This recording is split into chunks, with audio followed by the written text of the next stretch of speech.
guys, just an update on something from episode 2. I did a segment called Weird Things I Google about my neck sizzle, and I already got some feedback. Our friend Ian let me know that he's experienced this too, and his doctor explained that it's actually the sound of air being pulled into the esophagus by his empty stomach. I just wanted to give him a little shout out and thank him for solving this mystery so I don't have to Google that weird thing anymore. I do, however, have to go onto every existing forum and let everybody else know what it is. So they're not just like 6 years later, like, what's the sizzle? All right, thanks, guys.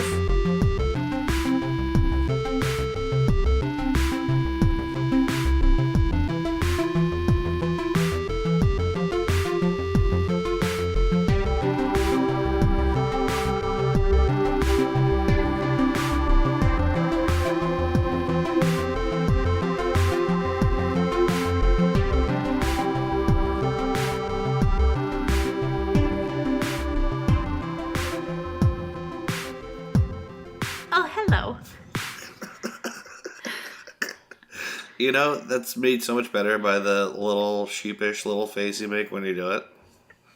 But they'll never know that. That's true. Let's post a picture of that. Of the little goof face with the little teethies popping out. My little teethies. Oh my goodness, I just noticed the googly eyes on the microphone.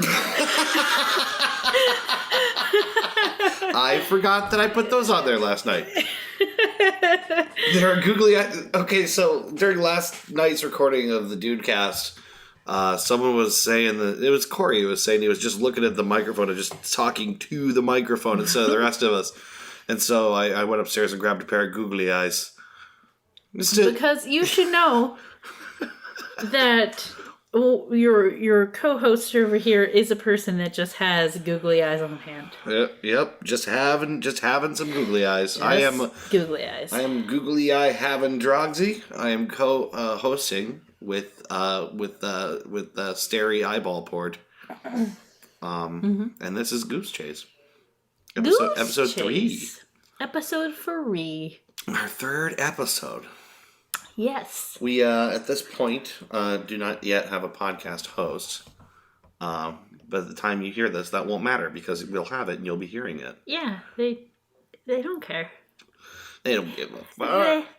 None of that matters. It don't matter. It don't matter. Yeah. They don't know. Our third episode. In as many weeks. In as many weeks. So that's pretty good. I'm liking it so far. Yeah. I'm enjoying myself. Today we're going to get into some real weird shit. I'm super excited about the main topic. I had fun researching this. Yeah. It was also a little painful. Of course, it would have to be. I don't want to spoil anything for the later part of the episode. It's just a lot of information. Yeah. And a lot of, if you're not already well versed with the topic and you don't believe in it necessarily, yeah, you're not in that world. It's just like overwhelming. Yeah. But we'll get to that later. They probably already know what it is from the title on the page that they're looking at right now. So I'm sure. We haven't decided what that will be yet, but it'll probably be obvious enough. Yeah. So, to start off, let's break them in with a little bit of news. Oh boy, the news quiz. So, as our listeners know by now, obviously, the news is like 2 truths and a lie, except it's 2 lies and 1 truth. 2 lies and 1 truth. 2 lies. From this humongous big universe of ours. Truth. Yeah. So we pick one actual headline, and then we make up or find 2 false headlines. Right. And the other person needs to guess. In this case being me. You need to guess which one is real. Mm-hmm. And obviously which are false. So far we have a pretty good stumping record going on here. We are 0 for 0. I think so. I can't remember for certain, but we're doing pretty good at stumping. No, we're 0 for 0. I remember well. Neither of us are doing very well at this. And it's a hard game. We have proven to each other time and time again that we're excellent liars. That's great. It's a good foundation for a relationship. It's a good thing to know in a relationship at the very least. Remember that time you lied to me for like 6 months? It was good. It was good. It's good to learn these things. Do I sound like I'm convincing myself still? Anyways, I want to start. Okay. What do we got? 3 things. Okay. That are headlines. Okay. Hit me. Let's start. Hit me. I'm into it. Let's go. New studies show laughter doesn't lead to longevity. Okay. I'm Second suspicious of this one already, but all right. Paducah, Kentucky man who booked prostitute finds it's his own wife. Ugh. It's like the Pina Colada story, except with hookers. In more Kentucky. Okay. Last one. You will never be forgotten headstone left behind at airport.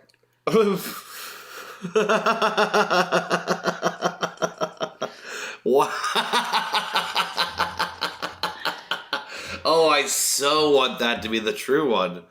That's so good. Like a whole headstone, presumably in transit to someone's grave. That says you will never be forgotten. Left at the airport. Left behind. Oh my god, that hits me like right in the grief bone. I think it's that part of you that when you stab at it a little bit, you just have to laugh if not, you'll just cry and never stop. Yes, hits you right in the sad funny bone. Yeah, which is right next to the funny bone. There's no funny bone. That's a myth. That'll be one of our topics. Yeah.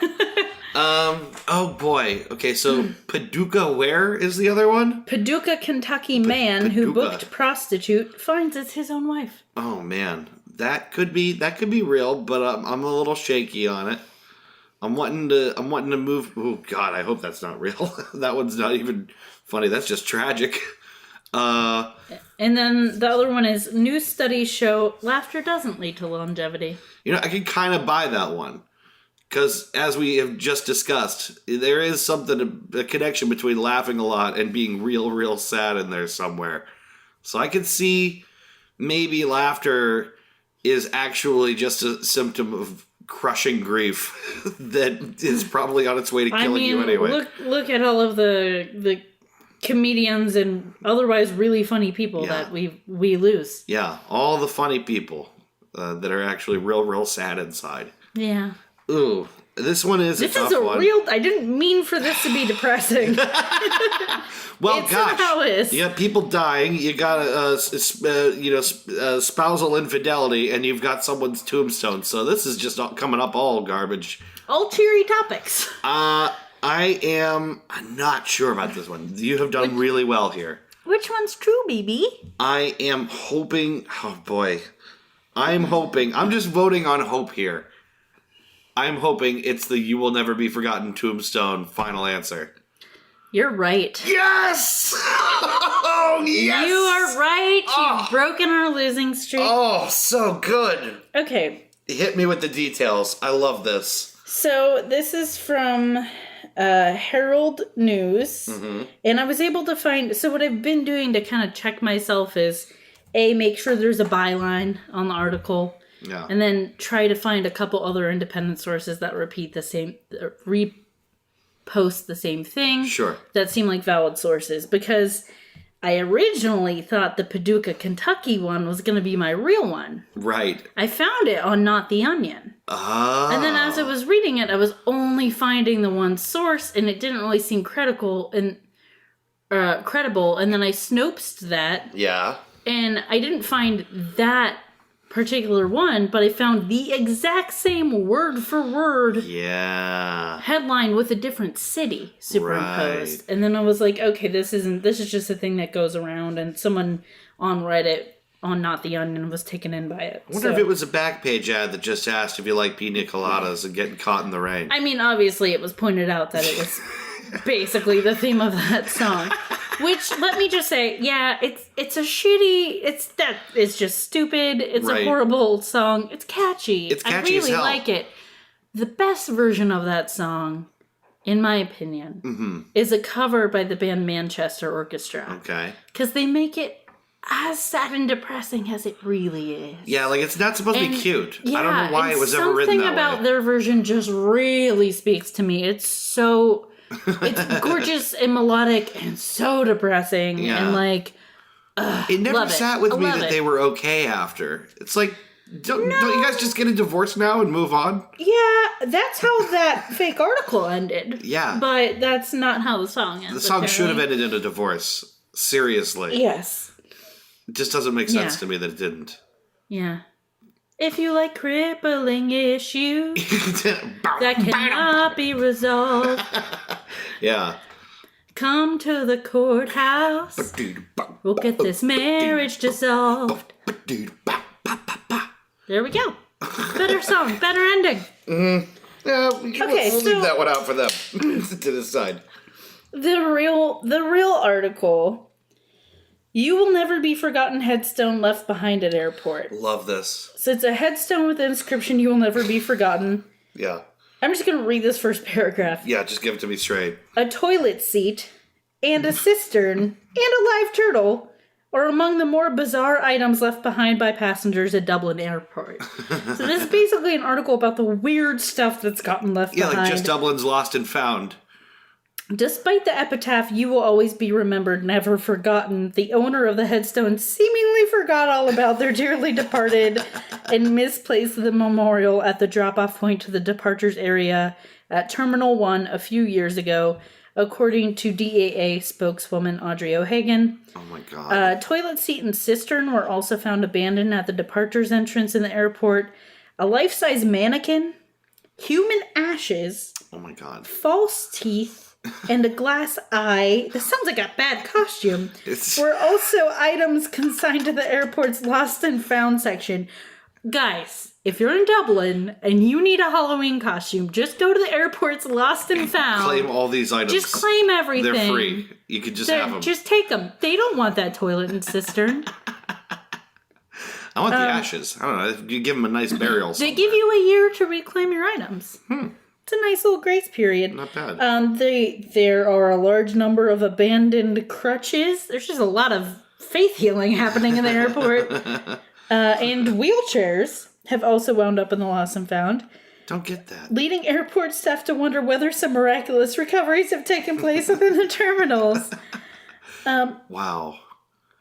The headstone's by far the weirdest one. And Yeah. most tragically ironic. Yeah. The DEA's list of items recently left and available for collection for a limited time also raised some interesting questions about who has been passing through the gates. Mm-hmm. A brown envelope was left behind by a passenger on July 14th, while a set of cast iron dungeon keys were found on June 11th. One passenger attempted to transport a large boulder from an Irish beach as a souvenir for their garden, even though it weighed a hefty 15 kilograms and could have been used as a weapon. But obviously they weren't allowed to take it. I guess if you could use that as a weapon, you could use most things as a weapon. I don't know if that's fair. But it's a big boulder. Like, you can't just take that. Can't you check that bad boy onto the plane, maybe? To get to that, a large anchor chain link was also taken off another passenger for similar reasons, while chainsaws and angle grinders have been consigned to checked-in luggage for security reasons. So check your chainsaws, people. Makes sense. While airport staff are used to seeing pretty much everything go through the x-ray scanner, they were taken aback when a passenger tried to take a kitchen sink in their hand luggage. Okay. It's everything but the kitchen sink, guys. Yeah, seriously. Leave the kitchen sink. A passenger tried to get on a flight with a live turtle in their pocket, finally handing it back unharmed to a family member who was not flying. Can you imagine getting that call from, like, your brother? David, I need you to come to the airport. I need you to take this turtle. They're not going to let me take the turtle. They're going to flush him. They're going to flush him. They're not going to let me take the turtle to Jamaica with me, Dave. This was Squishy's first big vacay. Squishy? He named it Squishy in my head. It's a bad name for a turtle. It forebodes bad things. Yeah. I had 2 seconds to name it, okay? That's fair enough. Well, you won. Wow. You won All that right. one. I'm happy with that. Yeah. I'm very happy with that. And then the other one was completely made up. The new studies show laughter doesn't lead to longevity. I just made that up. Could absolutely be true and sounds awfully true. I was also thinking along the lines of, like, if you're already in poor health and you're doing things like laughing, that could be strenuous physically. Yeah, I guess. You know, it's like you have a heart attack. It's the mildest form of exercise that exists. It's just... all right. Well, I want to use the second segment to talk about something that I already mentioned to you that you know that happened, but I think it bears a little bit of discussion on our show. Okay. Which is huge news as of today, which is already dating this podcast, unfortunately. But as of today, the Kleins, Hila and Ethan Klein, won their lawsuit. Yeah, you mentioned this briefly to me, and we have not talked about it aside from you texting me, by the way, they won their lawsuit, and me going, yay! Yeah, which is huge news and has, of course, very large implications for fair use on YouTube. It's a big deal. Yeah. So, for anyone listening to this who doesn't know about this, Elon and Ethan Klein are the hosts of a series of shows under the production company or label H3H3 Productions. So, they have a handful of YouTube channels, a Twitch stream, a couple of different shows, and one of the biggest formats for their media is reaction videos to other videos on the internet. Mm-hmm. And in order to do those, it just stands to reason you have to include some parts of the videos that you're talking about. So if what they do is, like criticism, which I think it is, and it's, reacting to a video, that it seems fair, as is the fair use policy everywhere else, that they should be able to use limited quantities of that material in order to show and then talk about it. And they were sued by a YouTube user named Matt Haas, who ran the Matt Haas Zone, which I'm sure What's his other name? Bold Guy is the... Bold Guy is the channel, right? Bold Guy's the character that in the videos on the Matt Haas Zone. Which are all these creepy videos of this parkour guy. It's parkour, it's kind of pickup artisty. It's mostly harassment and then chasing women and then women chasing him. At least that's the specific video that they were discussing. There's a lot more of where that came from. I can't bear to really watch more than that. Yeah. It's fascinating in the way that a gruesome train accident is fascinating. Yeah. It's like the same it's reason. More soul deadening to me. Yeah. Yeah, that's worse than seeing an actual train crash with body parts everywhere. Because at least I know, like, they've experienced a sweet release of death.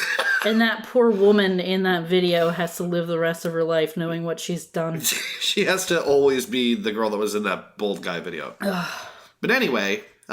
for using segments of his video in talking about his video, and they were no more than 10 seconds at a time. I mean, small segments.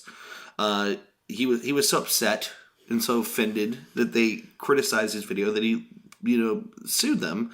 Now over a year ago, I think it was probably about a year and a half that they have been. I want to be really clear though.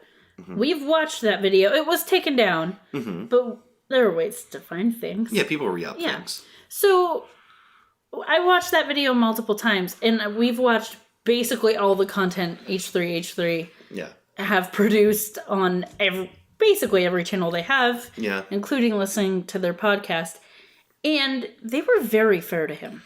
Which is a point they made, is that they weren't mean, they weren't cruel. They might have made some jokes, some of them really absurd, so it's like... just ridiculous. Yeah. Maybe a little crass, but not... Pretty crass. But not stuff. Cruel. I think there was some about mayonnaise in the carrots? mouth and the carrot in the butt. I don't know what they're talking about. It was very weird. If you watch their stuff, you understand. But they've been cruel. Not even cruel. They've been harsher on other people. Yes, they have. I do think they're very fair people overall. They're funny about it. They're not sitting there being sticks in the mud and be like, well, you can't do that on the internet. They make jokes. Right. It's YouTube. Yeah, and I think it's I don't know, I think it's a worthwhile enterprise, and many of their viewers and listeners seem to agree as well. So it's been a year and a half since they were first plunged into this lawsuit. The last that the case had any update was in March, at which point the judge essentially, I forget what they call it. There's there's a term for essentially placing the case on a sort of a suspend. I think it was that the clients were seeking a summary judgment, which is like, all right, let's just get this out of the way. Like, can the judge rule at this point? It's like a motion to ask the judge if they can rule, I believe. Yeah. So since March, it's how many months now? They finally have a verdict in the case. The judge ruled in favor of the clients on several counts. Not the least of which being that, one of Matt Haas's claims was that someone could mistake that video for the original somehow, or that it was serving as a substitute for the original video, and therefore, just using his content just to make money by way of stealing his content, confusing a viewer. I mean, they're in the video multiple times. It's clearly branded as their own channel. Yeah. There's no real argument there. The titles weren't the same. They were in no way confusing. They could not be mistaken for each other. And that was what the judge found as well. And secondarily, there was, what was the other issue of his? They countersued, right? No, they did not. They did not countersue, and it's probably wise that they did not, because there's not a chance Matt Haas can pay up now. Because what fortune he seems to have had, he actually seems to have had an inheritance of a good amount of money. It seems that he has squandered pretty much all of it on this case. The last someone had seen of him, he was working at Papa John's somewhere, which sounds like a joke coming out of the Klein's fan base, but it's Papa Bless. Yeah, Papa Bless. So his other contention was that they're talking about the legal implications of the suit while the suit was going on YouTube somehow constituted unfairness, or that it might influence, I don't know, a potential jury, things like that. I don't know. You think your jury's going to be fellow YouTubers? Right, exactly. But the judge found not only was it not in any way it wasn't prejudicial to the case or something like that, or whatever, however they phrase this. It also was by and large factual. It wasn't misleading. And on those two grounds, the judge also dismissed that complaint from Matt Haas. I will say, all the stuff they put out on it, and they didn't even really do that many videos about the case, because it was a giant bummer. They were being sued. You don't want to think about that. It came up a few times. But they did a few videos. Yeah, it wasn't really the focus of more than one video. It was basically just checking in and being like, hey, I know you guys want to know. Yeah. This is what's happening right now. Thanks for your support. These are kind of the facts of the case at the moment. Okay, let's talk about something else. The important thing about this is that this now establishes some kind of precedent in case law. And it's bound to come up again. This sort of thing comes up all the time. People are constantly issuing takedowns or, DMCA requests or other totally legal ways of pursuing, content creators over disputed content. And that's not likely to stop. But another lawsuit on behalf of, one content maker to another, specifically when it comes to this format, is very likely to see precedent referenced when the judge, sees the case. So it has really, really big implications. And the clients have paid dearly for this at this point, thousands of dollars a month for over a year and a half. So it's a really, really big victory for fair use, which, I'm happy for them, but I'm also happy for the internet. Yeah. The other content providers, other people who do these kinds of videos. There's a lot of them. It is a living for some people. Yeah. And, you can not like YouTube, or you cannot like people who make their money this way. Sure. But there's a reason they make the money, because there are people going and watching their videos. Yeah. Like us. Sure. And if this is what you do for a living, you need to be protected. You need to know that, you can make a video and not get the pantsuit off you, even if it's not what you do for a living. Yeah. Joe Schmo can make one video and have his life be ruined without a precedent like this. So this is a really, really important good thing that just happened. Yeah, it has broad implications, far beyond reaction videos. I mean, any kind of video that makes reference to other content could be seen as similar to this case. So yeah, it's a really, really big victory for intellectual property as far as fair use goes. I mean, the other podcast that I do, the Three Dudes podcast, we released that under the Creative Commons license and allow derivative works, and people can use. It's all right there in the license. People can use it if they want to. They can grab it, cut parts of it out, put it together, do whatever they want with it. And I expect that we'll probably do something very similar with this. Yeah. I'm a big believer that information wants to be free and should be free, and that using works in another work is part of how we create great new art. No one wants their stuff, their ideas, their hard work to. No one wants someone to take that and claim it as their own. Right. But... And that's not quite what this is. That wasn't what that was. Right. There is a big difference, and that's why this precedent is important. Because taking a part of someone else's work and making it into something else, referencing someone else's work, that's okay. Yeah. That's not plagiarism. That's not claiming something as your own. That is making it into something new. Can you imagine a world when you couldn't make a movie reference because someone would sue you? Yeah, right. That's what this is. You couldn't reference someone else's video. Imagine a world without hip hop. I do it all the time. It's so sad. Yeah, because that's the thing. Great beats, great pieces of music have been sampled and rearranged to form these great, amazing new things. And if you hold intellectual property rights to that standard that, nothing can be taken and reused under any circumstances, you lose a hell of a lot of music. And, I mean, YouTube's not new now. No, it's not. But these issues are still relatively new. We've had kind of some precedents regarding music use for this kind of thing for a while. Right. But... as far as YouTube goes and this kind of issue for internet videos, it's still being developed. So this is a big win. Yeah. It's a win for the good guys. Ethan and Hilo, we love you. Please keep making you guys are awesome. Please They've promised a video is forthcoming about this, so that I'm very excited for that. If you guys are listeners who don't exist yet, but hopefully will, haven't watched our videos, please do. Yes. I kind of think of them as the moral compass of YouTube. They haven't really put out any videos that I watched what they did and went, well, that's just mean, or no, they don't have a point. I think they're usually on the right side of things, and they're entertaining. Valid criticism. Fun. Yes. Valid criticism. It's there's times I will say when they are a little bit harsh, but that's the nature of critique.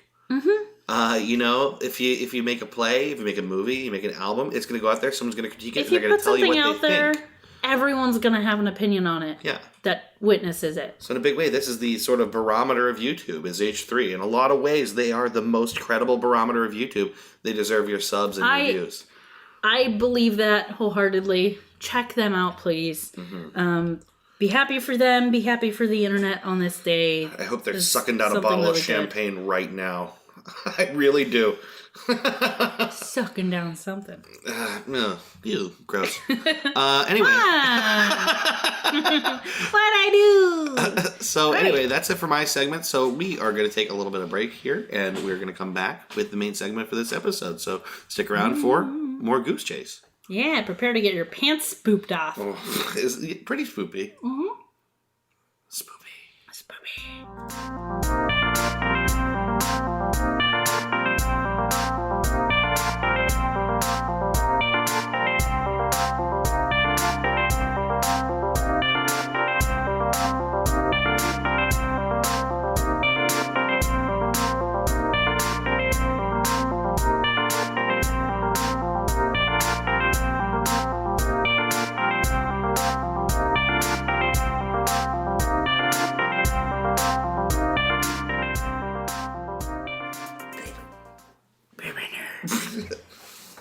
So, we listened to a little bit of Simon and Garfunkel. Yeah, that song is sad. We were listening to The Only Living Boy in New York. I love that song. It's sad, actually, because the whole concept of that song is like Paul Simon feeling all sad about Art Garfunkel going away. It's like the idea is that their relationship was kind of like starting to fracture. Dissolving, yeah. Yeah. And just like, anyway, yeah, the gist of that just being that Art Garfunkel was away doing something else and Paul Simon was sad. A little mopey. Just a mopey Paul Simon. Mopey Paul Simon. He's just a little whiny guy. Aww. I don't know. I love Paul Simon, though. She had diamonds on the soles of her shoes. There's a really great... Actually, now that I think about it, I'm trying to remember if it is. It's this album. It's the cover of this album. If you look at it a certain way, and my phone is clipping it off perfectly, the top of Paul Simon's hair looks like Art Garfunkel's big mustache. That's the cover for Bridge Over Troubled Water. So if you look at that and just kind of crop it out with your fingers, you get a weird little Art Garfunkel with a giant mustache. It just looks really good. It's pretty good. Yeah. Are you ready? I am so ready for this main topic. I was so ready for this. So Dave and I discussed. He told me what he wanted to know. Mm-hmm. And it's a doozy. I wanted to know all about... What'd you want to know about? These sneaky, conniving, lizard-skinned, globe-ruling, no respect-having reptilians that are crawling all over Earth. You should want to know about it. Considering as they run everything. Because there are overlords. These sneaky snakes. Literally the only thing that I know about them, as far as what people say about them, is that you can catch them blinking with their double eye on the TV. Mm-hmm. And that they run everything and that everyone is one. If you wait long enough, you'll find proof of it. That's basically the gist of it. End of episode. All right. Well, we'll see you next week. So there's just so much here. And the way I decided to start, instead of just going full bore into reptilians, because I felt like it was going to be too overwhelming for me, I needed an angle. Yeah. And that angle was David Icke. Because he's the person who has popularized, not came up with originally, but popularized this concept. His friends call him Mr. Icky. I hope not. I hope so. They're not good friends. Yeah, he's not a good man. I'm not going to pass judgments. Okay. But you tell me then. Let's get into it. Okay. So David Icke is a British man. He was a footballer, also known as a soccer player. To those on the correct side of the earth, right? We are wrong. It's football. Just accept that it's football. I played soccer for years, but... Don't tread on me. Football! Don't tread on me. Sounds way better than soccer. England, you're treading on me. I'm sorry. Whatever. He was a goalkeeper. And then he got arthritis. And he had to stop playing. He became a reporter and then a sports broadcaster. He was pretty well known, pretty well respected. He started to get into alternative medicine and kind of new agey stuff because of his arthritis lurking for a cure. Lurking in his ankle. Yes, the arthritis that was just lurking. Okay. He was looking for remedies and cures, and through that got interested in the Green Party. Okay. And became one of their 4 principal speakers within 6 months of joining the Green Party. Interesting. He's written a lot of books. Okay. His first book was called It's a Tough Game, Son. He wrote that in 1983 about breaking into football. His second book was called It Doesn't Have to Be Like This. He wrote that in 1989, and that was about the environment. All right. There are many things to know about David Icke. Okay. There are many things to disagree with him on. There's also stuff I don't disagree with him on. Okay. Like, he is basically an environmentalist in a lot of ways. And sure. On some issues, he's kind of on the right side of things. Well, and that's people are complicated, you know. Yeah, that's what makes stuff like this so interesting and so difficult. Because when you hear something really bizarre, you want to write people off. Sure. And it kind of makes me feel for David Icke because I'll get into it more later as I talk about him, but people knew him and had an opinion of him. It wasn't a bad opinion. Yeah, I'm sure he's a hero to many, you know? Like, that's a great starting position. We'll go there. But in 1990, he was at a newsagent's, just like a magazine or bookshop. Mm-hmm. He felt a force pull his feet to the ground. I wrote, Gravity? Yeah, right. I feel it too. How spooky. It's pulling my butt right now. There. And then he heard a voice guide him towards some books. And in this specific section of books, one of them was Mind to Mind by Betty Shine. She's a psychic healer. Okay. So he learned of Betty Shine through her book. He wrote to her, presumably to receive healing because of his arthritis. Yeah, funny how psychics can't just reach you over your brainwaves. They gotta get you to buy a book. Yeah. Well, there's there needs to be a connection. They can't just read everybody. You need like a lock of your hair or something. A little piece of soiled clothing. Oh. Has to be soiled. They need rest. Do I get to pick? Nope. Okay, cool. It's gonna be your underwear. Okay. I'm a psychic now. Mm-hmm. I just want your dirty underwear, I guess. I don't know where that was going. That's weird. Let's move on. So he wrote to her, and then they met several times. She told him a lot of things. I'm sure. Among these, that he was sent to heal Earth, that he would become famous but would face opposition. He would write 5 books in 3 years.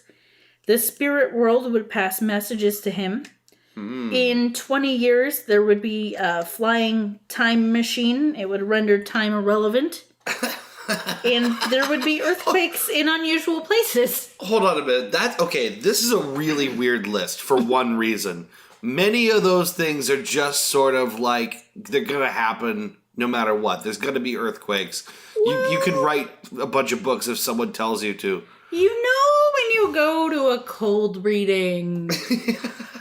And you start slow, and the person seems to be more and more into it. Yeah. And then you just go, and there's going to be a time machine. That's the weirdest one.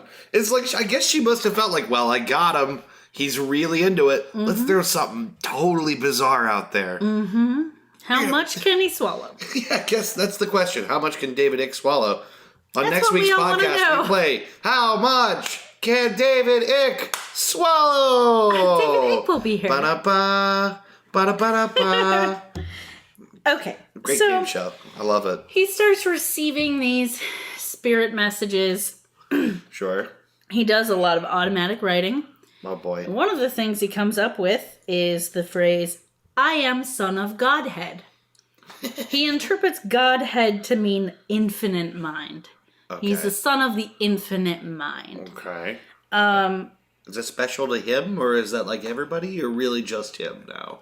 I guess just him. I think it has to do with his channeling and receiving the spirit messages. He is of this infinite connected mind. He is receiving these messages other people aren't receiving. Yeah. It's his job to tell people about it. So what do you know? If you just write out of your subconscious, you discover you're a child of God. Well, of the Godhead, of the conscious mind, my mistake. The infinite mind. You're like, don't come on. You're like, this is outrageous, David. What you're saying is ridiculous. Proto Jesus. Does that make it better? It's a little better. Okay. He meets Deborah Shaw, who's a psychic. She later changes her name to Mariah Shawson, which I found weird because it was her original last name with S-U-N added on the end. That is odd. S-U-N? S-U-N, I think is how it was spelled. That's very interesting and weird. His first wife, who he was married to when he met Deborah, was Linda Atherton. She later changed her name to Michaela because of the Archangel Michael. Okay. He kind of started a relationship with Deborah while he was with Linda, supposedly with her blessing. They all lived together for a while. At this point in my notes, I wrote weird stuff with love triangle because I didn't want to get into deciphering all that. It's not really important. No. They had some kind of relationship. He had kids with Linda before he had at least one kid with Deborah. There's stuff there. It's like a big sort. It's like the makings of a little cult house. It never really went to that. Well, that I know of, it never really went to that place. Okay. They eventually. He divorced Linda at some point. He never married Deborah. He ends up remarrying to someone else later. But his personal relationships aren't the important part. Right. In 1991, he resigns from the Green Party. Basically, he was like, I'm about to say some shit. Shit's gonna go down. Okay. And they're like, okay, fair enough. You go do you. You do your thing. We'll be here saving the world. 1 week later, Yeah. he announced he's the son of Godhead. He also told reporters that the world would end in 1997. Oh, boy. These are all things he's gotten from automatic writing. It would be preceded by a hurricane around the Gulf of Mexico and New Orleans. There'd be eruptions in Cuba, disruption in China, a hurricane in Derry, an earthquake on the Isle of Iran, LA would become an island, New Zealand would disappear, and the cliffs of Kent would be underwater by Christmas. I wonder if he meant 2097, because I feel like we're going there. Well, it clearly didn't happen. I guess not. In 1997. So, after he announced this, obviously people are like, we have to have him on our show because he's saying some stuff. Yep, great for ratings. One of these people was Terry Wogan, who had a show called Wogan. Mm-hmm. On April 29th, 1991, he had David on the show. And he interviewed him about this Son of Godhead, end of the world prediction stuff. And Wogan gave him a hard time. And maybe rightfully so. Yeah. He's saying some really intense stuff. He's predicting the end of the world. Yeah. So the audience was obviously laughing at some of David Icke's statements. At one point, David Icke says, "Laughter is the best way to remove negativity." And Wogan replied, "But they're laughing at you. They're not laughing with you." Oh, damn. So he didn't even let him get away with that. No. Wogan did interview him later in 2006. And he kind of apologized for being sharp with him. Right. For being maybe a little too heavy-handed. Maybe. This interview destroyed David Icke. No kidding. He was saying stuff before that obviously people were like, okay, this is weird, right? Which led to the Wogan interview. Yeah. But that interview just like... Have you watched the entirety of it? I didn't watch it. I only read about it. I would like to. Yeah. It obviously people lost respect for him, and it's kind of sad because it makes me kind of sad now. He was a well-respected figure, and he just lost respect. I think that's really the reason Wogan probably apologized. He's like an overnight because he's joke. like, overnight you're turned from someone who had respect, and now you're the laughing stock. That's sad. David Icke. He talked about it a little bit. He basically said, like, this was his worst nightmare as a child, was being humiliated. And he was humiliated, but it ended up being the best thing that could happen because it allowed him to kind of explore these ideas he had and write these books without really fearing public shame because, oh, well, it already happened. Yeah. Do what you're going to do. So... he kind of turned himself into, he wrote more and he became a public speaker. He's kind of infamous for doing really long, intense talks, like 10 hours long at times. Oh my God. Like, yeah. And all the stuff he's written and all of this material, you could easily talk for 10 hours about all this. Yeah. Especially if you're making it all up. Like, right, yeah. So, in May of 1991, he wrote a book called The Truth Vibrations about... He had at one point taken a trip to Peru. He had a spiritual experience there at a pre-Inca Silestani burial ground. and he referred to it as his kundalini, which is a yoga term for like activating your chakras, which is what opened up to receiving these spiritual messages. Right, okay. In 1992, so he's continuing to write and becoming a public speaker. 1992 through 1994, he writes 5 books, which are published by mainstream publishers. The 5th book is called The Robots' Rebellion. Okay. And this is where people are starting to go, it's a little anti-Semitic. I was waiting for this angle.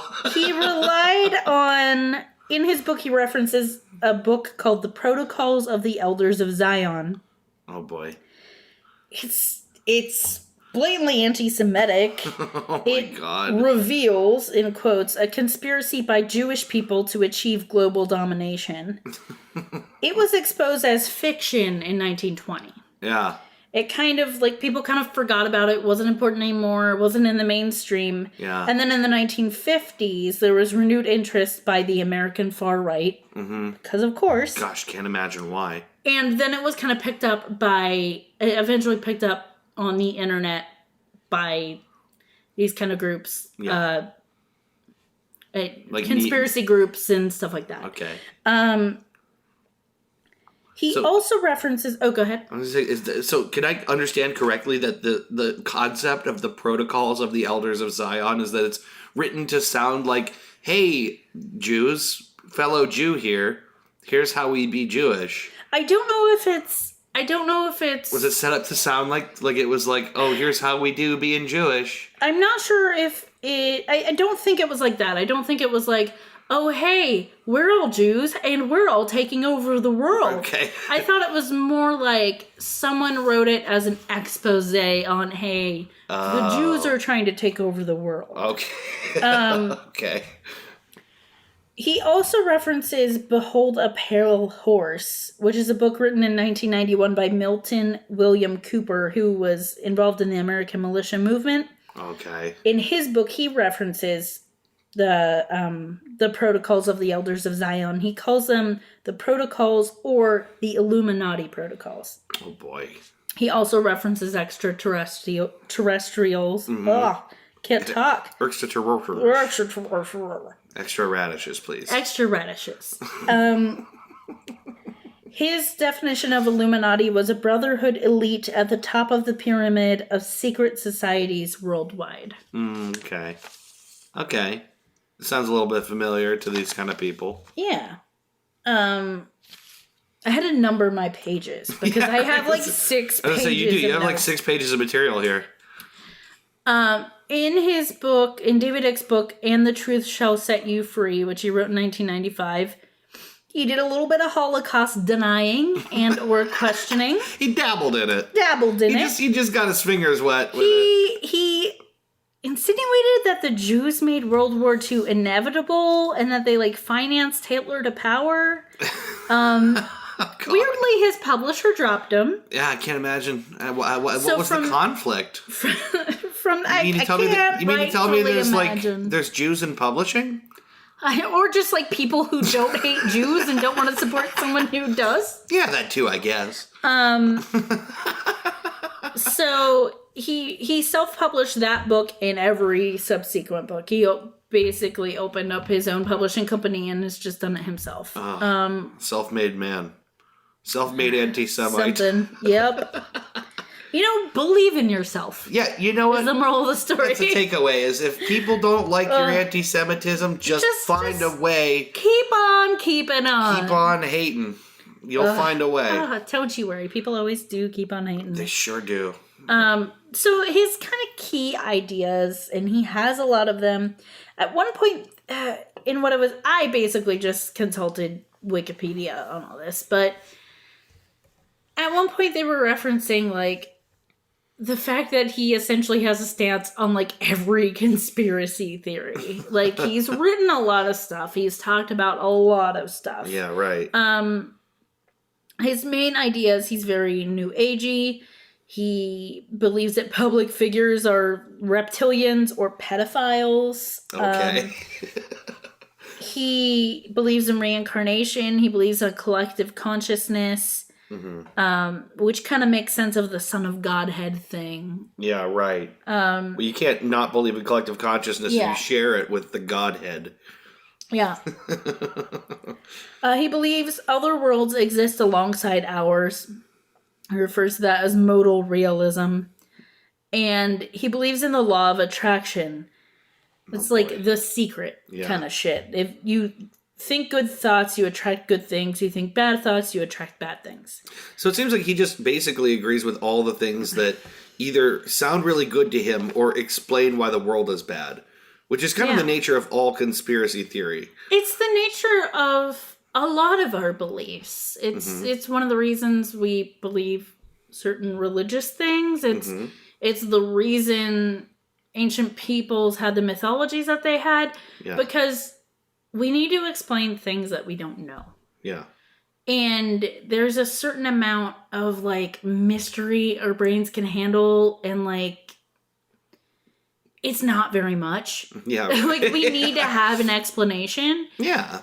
So, I get it. And if you're either incurious or scientifically illiterate or otherwise just desperate, all these things start to come together as, like, plausible realities. And we have discussed, you and I personally, the fact that there's a certain type of person or a certain type of personality that leans toward believing in conspiracy theories. And it's the kind of person who wants to feel special, or like they know they have one up on someone. They know something other people don't know. The keeper of the sacred information. Yeah, they're special because their mind is open to it. Yeah, and you could get in too, but you're not as open, or you're not as, and that's that's kind of the feeling I get when I read all this stuff about David Icke, is like, I kind of feel really sad for him. It's just like,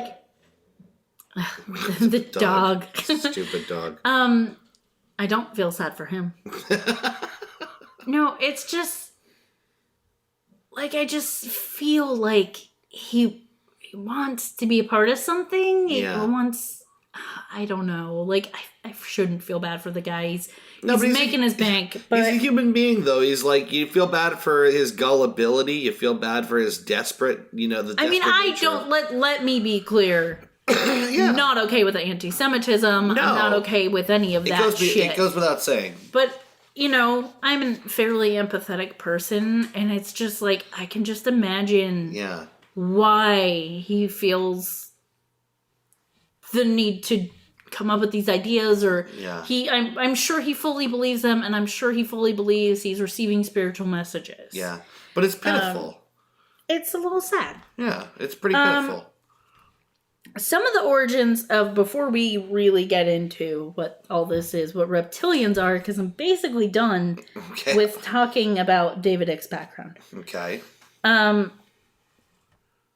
There's a theory by Michael Barkin, who's a poli-sci professor, that the origin of kind of the reptilian idea comes from stories by Robert E. Howard, who wrote Conan the Barbarian. Okay. He also wrote a story called The Shadow Kingdom.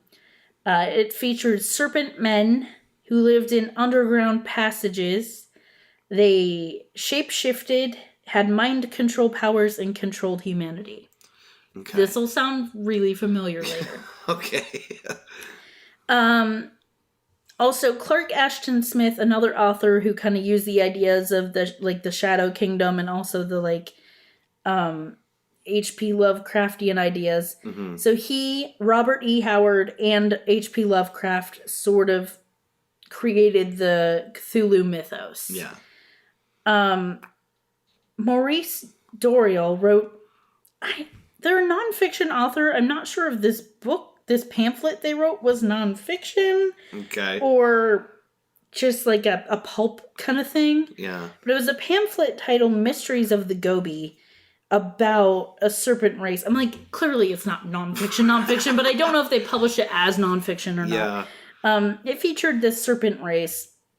I also wrote a poem called The Emerald Tablets. It's basically the Babylonian creation myth, which you will get into how that relates to reptilians. But but it bears a lot of resemblance to what David Icke wrote about in Children of the Matrix. So this guy, Michael Birkin, is like it. He read a lot of Shadow Kingdom and kind of took some of these ideas. Obviously, he was influenced by a lot of different authors. These aren't all completely original ideas. He's not the one who came up with this theory on his own. And they kind of borrow from like some literary tropes to begin with, or like some existing narratives. He's the one who popularized it. Yeah. But he's not the only one who talked about it or came up with it. Yeah. And then I also want to talk about we hear a lot of alien abduction stories. People talk about seeing reptilian type creatures. Mm-hmm. One of the first and most popular ones was Herbert Schirmer, who was a police officer, was abducted by a UFO in 1967 and stated they were reptilian in appearance with a winged serpent emblem on their chest. People, for some reason, think it might have been a hoax. Or Targaryens, I'm not sure. They could be Targaryens. Yeah, it's probably Targaryens. So that's just kind of some background to keep in mind. At this point, I wrote, here's the good shit. Oh boy, the good shit. If that wasn't the good shit, what's this? Yeah, we're getting into it. We're in the thick of it now, baby. Baby! So he wrote in his book, The Biggest Secret in 1999. The book is called The Biggest Secret. Mm-hmm. And he's about to reveal it here. Mm-hmm. Many prominent figures derive from Anunnaki. I will explain what that is in a minute. It's like a pastry ball, right? It's like a little potato pasta. Little dough gnocchi. noodle. No. Yeah. Oh, no. Okay. Anunnaki is one spelling, which is a reptilian race from the Draco constellation. Sure. And then in Human Race, Get Off Your Knees, The Lions Sleep No More. That's the whole title of the book. He got real wacky with some of these. There's some real good book titles. They sound like prog rock albums. He discusses how the moon and Saturn come into play with all this. I'll really get into that later. He just want to reinforce, not totally original. He's inspired by Behold a Pale Horse by Bill Cooper, Bringers of the Dawn by Barbara Marciniak, The 12th Planet by Zechariah Sitchin, and Credo Mutwa, a Zulu healer. Credo Mutwa? Mutwa. M-U-T-W-A. Credo Mutwa. Credo Mutwa. That does not sound like... That's just so silly. All right. He's a Zulu healer. What do you want his name to be? I don't know, but Credo is one hell of a first name. And then obviously Robert E. Howard and Maurice Doriel that we just talked about. Yeah. So, humans have been genetically manipulated by reptilians. Did you know that? I did not, but I fully believe it. We have been. There's a Babylonian Brotherhood, aka the Illuminati. Okay. They're a hybrid race of human and extraterrestrial reptilians. Okay. Now, this hybrid race, which is the Babylonian Brotherhood. Sure, the Illuminati. Are descendants of reptilians from the constellation Draco, who live in caverns inside the earth. Sure. Now, these are the Anunnaki. Now, do they have like 8 Jew bankers in there too? Because I'm pretty sure that's a thing. It's like the reptilians and the Jew bankers hang out and do some kind of global finance. I'm sure they're all reptilians. All right, we'll have to look into the Jew banker theory. Drew Baker. It's Drew Baker. Oh yeah, there's 8 Drew Bakers. It's real weird. I buy it. I ship it. Ship it. So the Anunnaki. Mm-hmm. Delicious. Anunnaki. That would not be delicious. It sounds disgusting. Repulsive idea. Anyway. The Anunnaki are actually a group of deities in mythological traditions of the Sumerians, Akkadians, Assyrians, and Babylonians. Mm-hmm. There's obviously a lot of different stories and mythology surrounding them. In ancient Sumerian cultures, they believed that they were the most powerful gods. They descended from An, who was, it's A-N, who was the god of the heavens. In other beliefs, they were the 7 judges in the underworld. In Old Babylonian, they were the gods of the underworld. Enuma Elis is the Babylonian creation myth. And David Icke surmised that the Anunnaki, these reptilian aliens, were actually these creatures, or these gods that were in the Babylonian creation myth. They weren't gods, they were these reptilian overlord type people. Things. Okay, sure. He also thinks they were like the Watchers. They were like the angels who mated with humans. Okay, I get the idea. So basically, the real weird things you hear about that were potentially gods or mythological creatures. He attributes it. They're the Anunnaki. They're these reptilians. So the Anunnaki came to Earth. According to Zecharia Sitchin, which is someone who inspired David Icke, they came for our precious metals. According to David Icke, they came for monatomic gold. That is not a thing, because only gases can be monatomic. Yeah, that makes sense. Yeah. But they came for monatomic gold. Well, I'm sorry they were disappointed.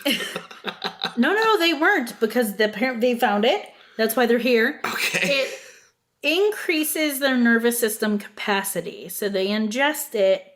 It allows them to process vast amounts of information.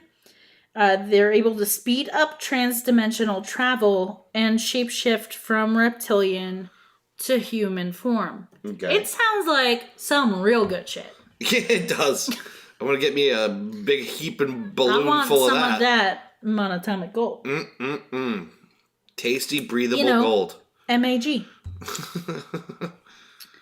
MAAU.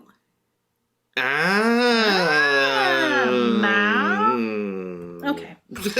So, 200,000 to 300,000 years ago were when the first reptilian human breeding programs took place. Okay.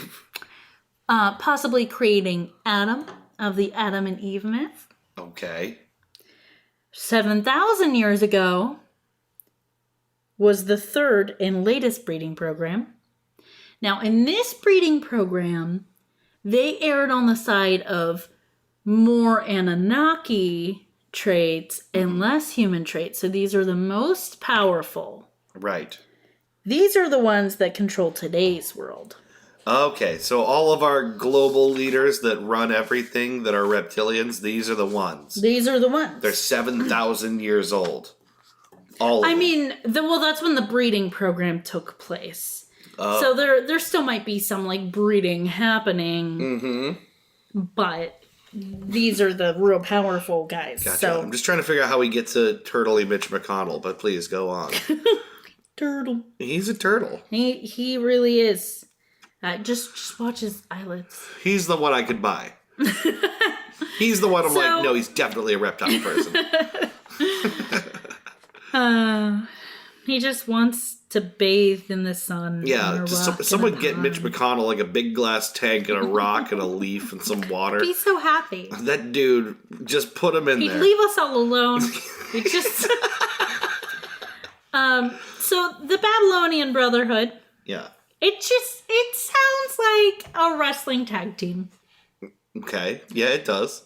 Anyway, their goal is a microchipped population and fascist world government. Well, God, they've been taking their sweet ass time. 7,000 years and I still don't have a chip in me. They're starting with the dogs. They're getting us to microchip all the dogs. They're starting small. Wait, so that is part of the... No. I made that up. That's not real. I thought they really believed that. I'm like, oh my God. Not that I know of. That was a joke. When they came for the dogs, no one spoke for them. So they create and control such illustrious organizations as the United Nations. Everything, right? The list goes on and on. I picked out a few. Yeah. International Monetary Fund, the Royal Institute of International Affairs, Council on Foreign Relations, Mossad, CIA, media, military, science, religion, and the internet. Of course. Suspiciously absent from this list is Yum Brands, the owners of Taco Bell. Definitely reptilians. Definitely. How else do they read my mind and know that I want a Dorito to be the outside of my taco? Clearly mind control. How did they know that I wanted my chalupa to be completely unedible because it was stuffed so much? Yes. Reptilians. Mind reading. So, included in the reptilian bloodline as of 2003, little outdated. Okay. So I'm sure there are more now. 43 American presidents. Sure. More now, I'm sure. Yeah, well, we're on 45, so. Mm-hmm. 3 British and 2 Canadian prime ministers. Mm-hmm. Several Sumerian kings. Several Egyptian pharaohs. Some celebrities. Of course, the British royal family. Naturally. Well, that one I believe We've all too. heard this. I believe that one too, for sure. Rockefellers, etc., etc. Like, there's... the list goes on and on. The Gettys. The Rothschilds. Yes. And Colonel Sanders.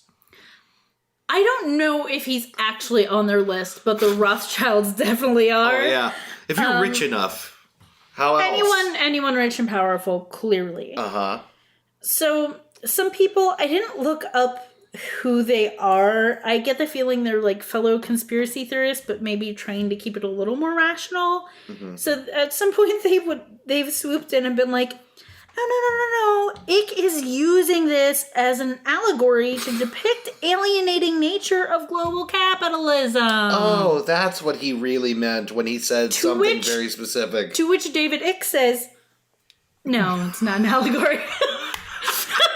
Wait, so he actually responded? He has responded and like, it's not an allegory. No, bro, thanks, but I got this one. I believe this. Hold my beer, I'm going to ruin the rest of my credibility. Well, he has surpassed credibility. Yeah, no, he doesn't need it anymore. That is the word. He's transcended. He's transcended the concept of being credible.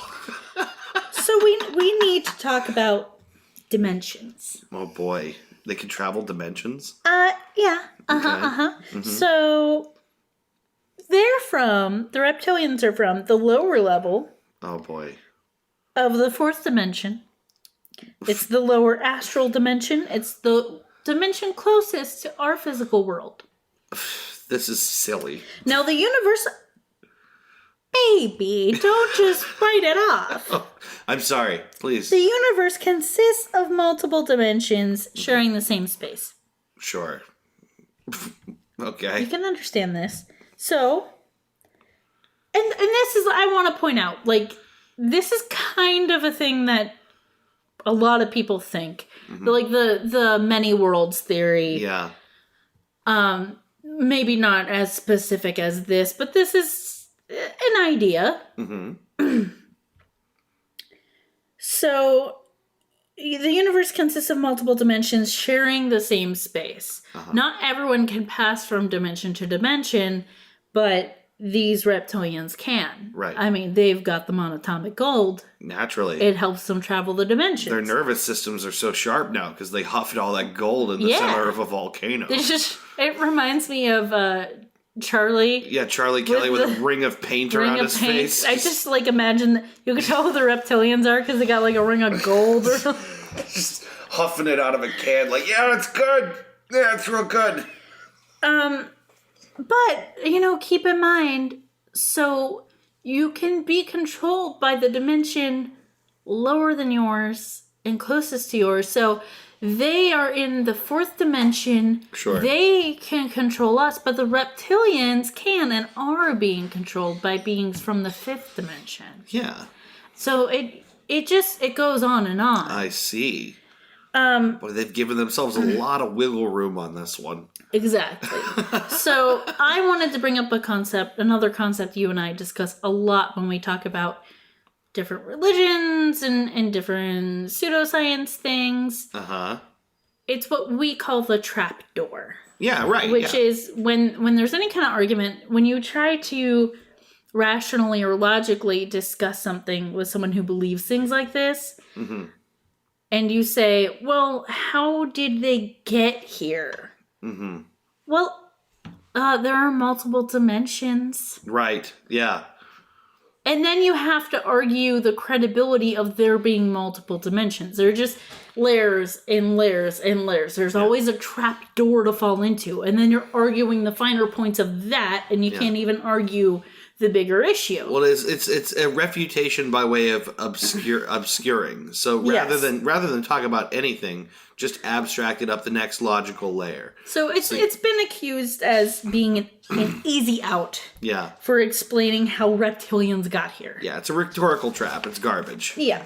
So reptilians feed on human anxiety used as energy. They must love you and I. I'm surprised there's not one under the table licking my knee right now. Oh, he is. That's not your dog. Yeah. Ew, gross. Ew, lizard man. Oh, that reminds me. Do you remember that creepy story that it's like an urban legend of like someone home alone with the dog and she feels safe because the dog licks her hand, but at some point she gets up and goes to the bathroom because she hears dripping and it's the dog, and she finds out like there's a message on the mirror that says humans can lick too, and it was the person that killed the dog under her bed licking her hand. No, I have never heard that story. It haunts me. That's... This takes up an outsized percentage of your it's head, one of the reasons I'm still afraid of the dark. Oh my god, really? You actually think about that in the dark? I don't like my limbs to hang off the side of the bed because I'm afraid someone's gonna lick me. Are you serious? Man, this is an interesting... Not in like a clearly I know it's not gonna happen. But like we all have irrational fears. Yeah. That's really one of yours? When I moved, when I moved into the basement, it took me a long time to like damper down the anxiety. Every time I'd go downstairs to not run from the stairs and jump into my bed. I always did that when I had a basement bedroom. Always did that. And the dark, terrible. I have to, like, every now and then it gets, no, I've been living down there for a while, it's not as bad, but every now and then I get amped up and I have to actually think like, no, don't freak out.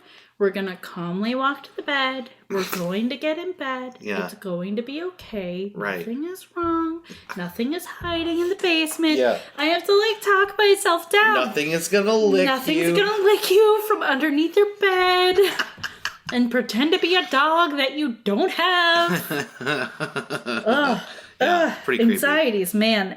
The reptilians love us. I imagine so. This is why they encourage wars.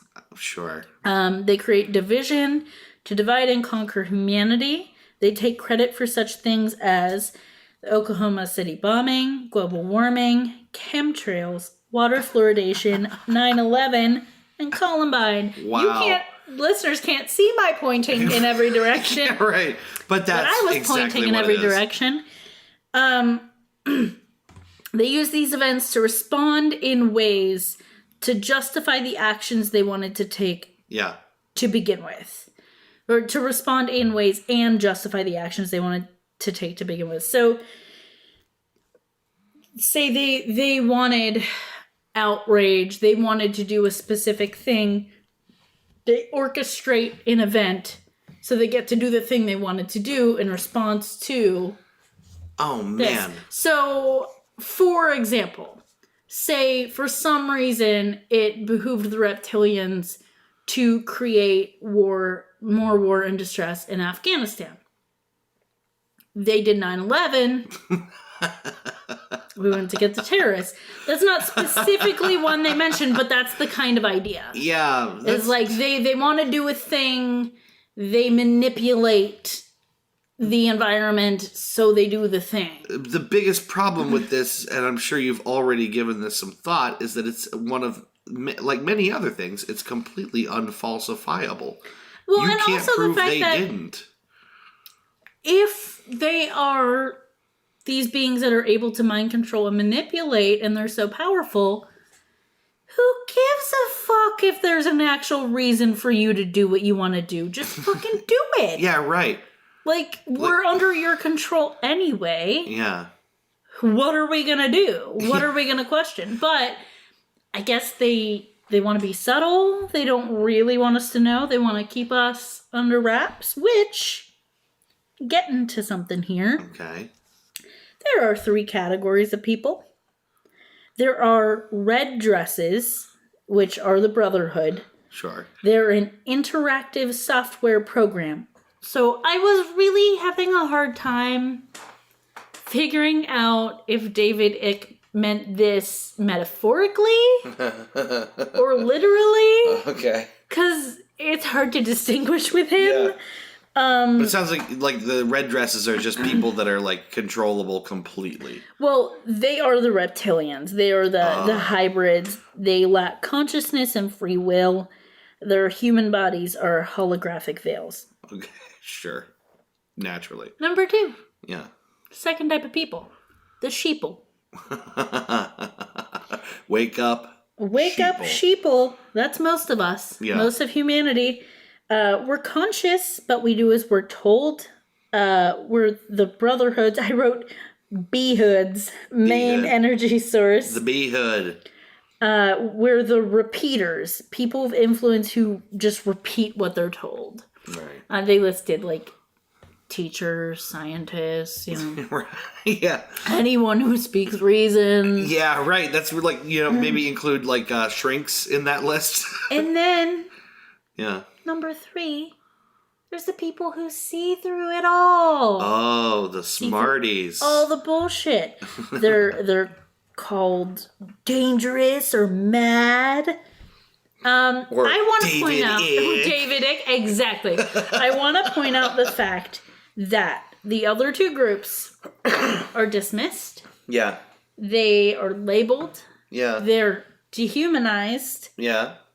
Except for group 3, they're not given an actual title. Yeah, right. They're just the people who see through it. Right. They are clearly the special David Ickes people of the world. with the good special information. People. Just wanted to point that out. So the red dresses interbreed to avoid breeding with sheeple and the people who see through it all, because consciousness rewrites the software. Yeah, sure, right. It kind of overwrites that. They could see through everything and start questioning things, and you don't want that. You don't want that in your mind control organization. That's no good. No, of course not. So then he talks about in one of his books, this whole world we live in. Yeah. Not only are we being manipulated by reptilians and controlled by reptilians, everyone in power is basically a part of this brotherhood, the Illuminati. Mm-hmm. Every conflict is because of them, all of this stuff. But our entire reality is basically just a holographic signal. This is getting just downright silly. So now everything's to the end phony now. too. The reality that we believe It's the Matrix. So, originally in one of his books, David Icke says the signal comes from the moon. He later amended this to say that it comes from the rings of Saturn, which were created by the reptilians. They're the source of the signal, and the moon acts as an amplifier of this holographic signal, which creates the matrix that we live in. Okay. So our entire reality is this holographic generation by the reptilians.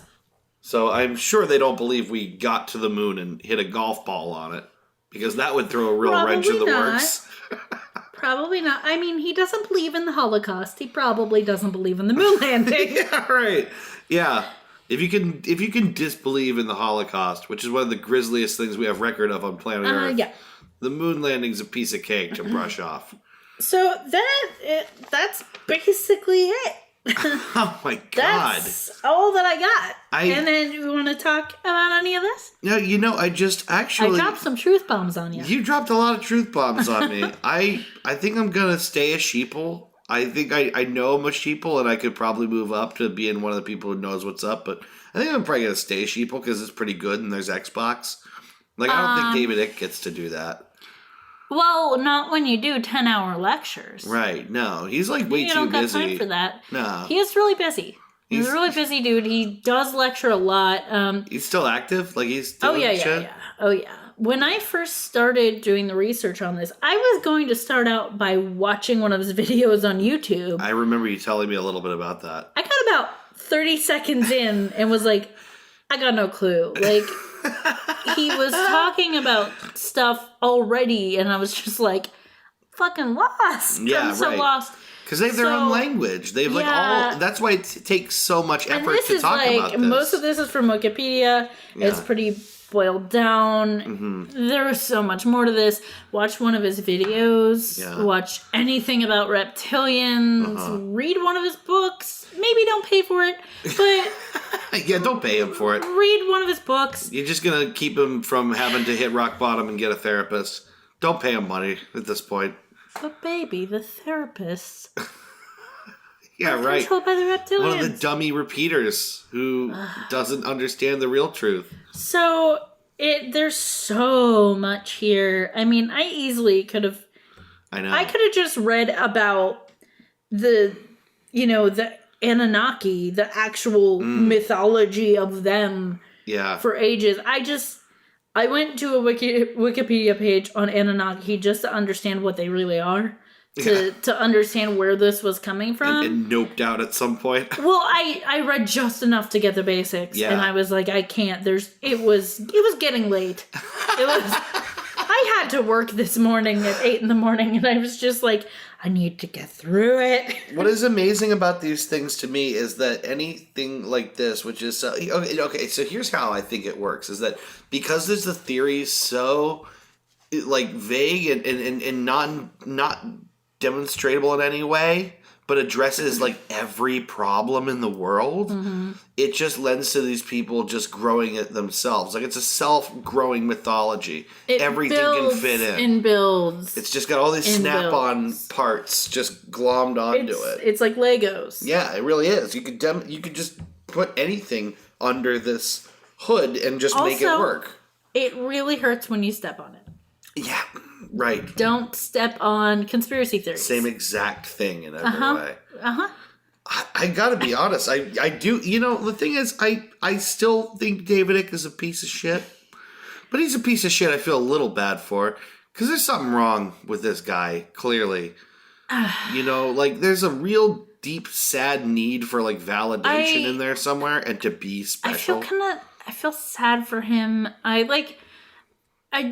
don't want to judge people I don't understand. He has a lot of very troubling beliefs. Yeah. You can't deny the Holocaust and be an okay person. Yeah, that's struggle and pain and loss that you're just. Yeah. It's like to a much lesser extent as far as volume goes, but people who deny that Sandy Hook was a real thing. That one just bothers me so much. Do you know how hurtful that is to the people who lost loved ones? It's so awful to do that kind of thing. Yeah. And it just lacks... It speaks to a certain lack of self-awareness and a lack of awareness of others' feelings. Yeah.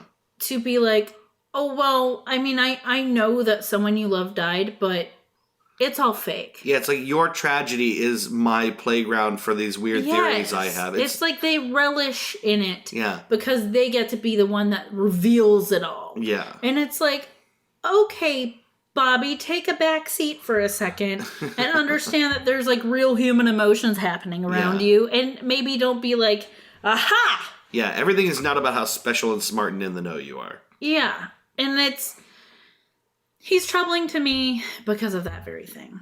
Yeah. It's like, great, you think you're special, but you don't get to deny the pain and suffering and loss. Unless it sells lots of books. It clearly has. I mean, he's still doing it. Yeah.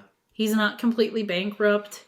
Although at one point I did read something about, like, he made, like, a TV channel, essentially. Oh my god. It was on the internet.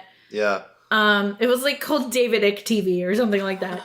And he essentially donated his time to it. Yeah.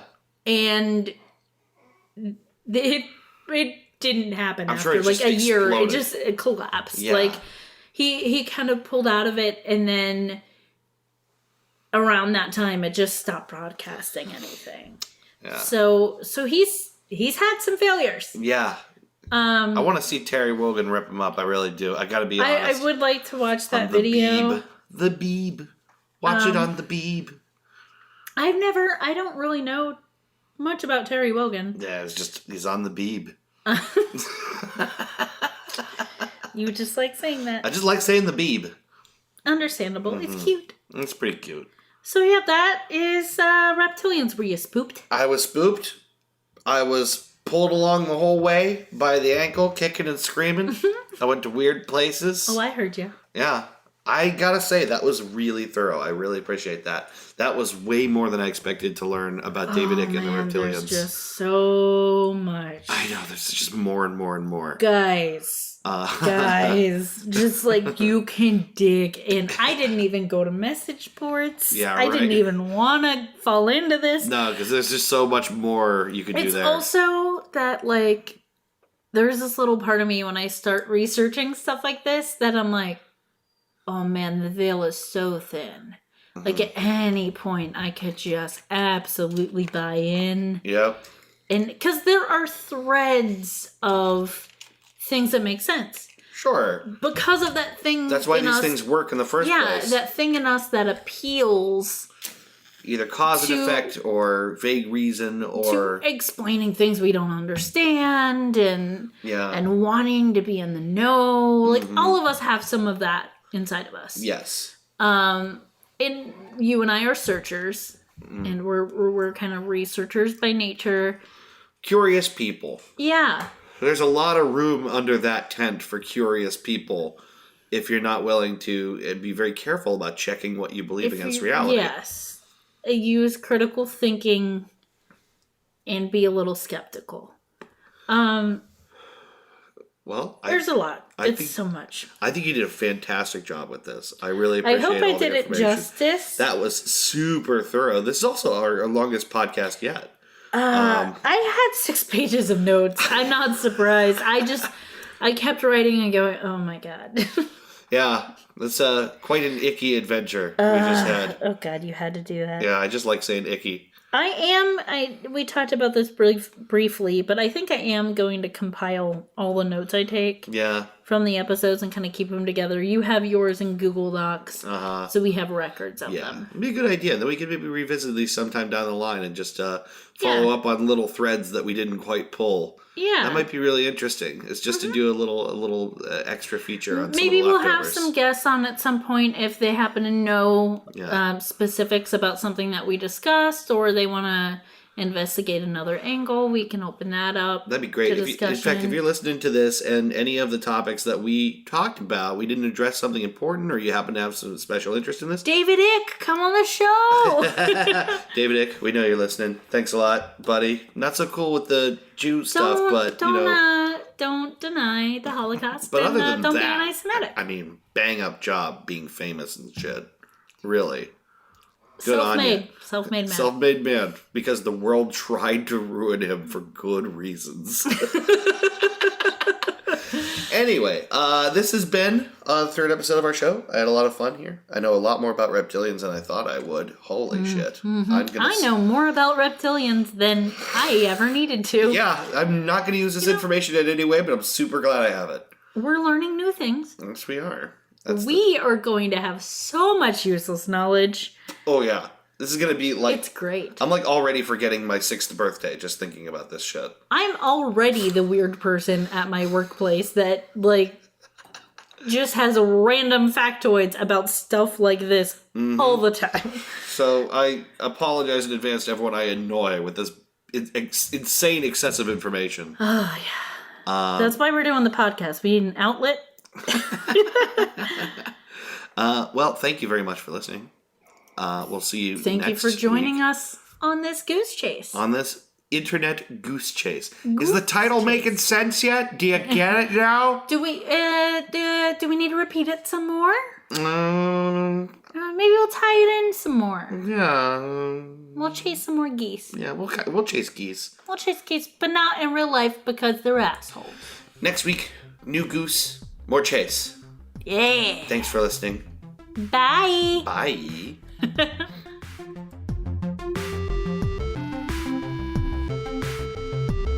You've been listening to Goose Chase. We are Goose Chase Podcast on Facebook and Twitter. On Twitter, our handle is @GooseChasePod, and our website is www.goosechasepodcast.com. If you have any topics you would like us to research, please email us at goosechasepodcast@gmail.com. Want to go on a goose chase? Yes.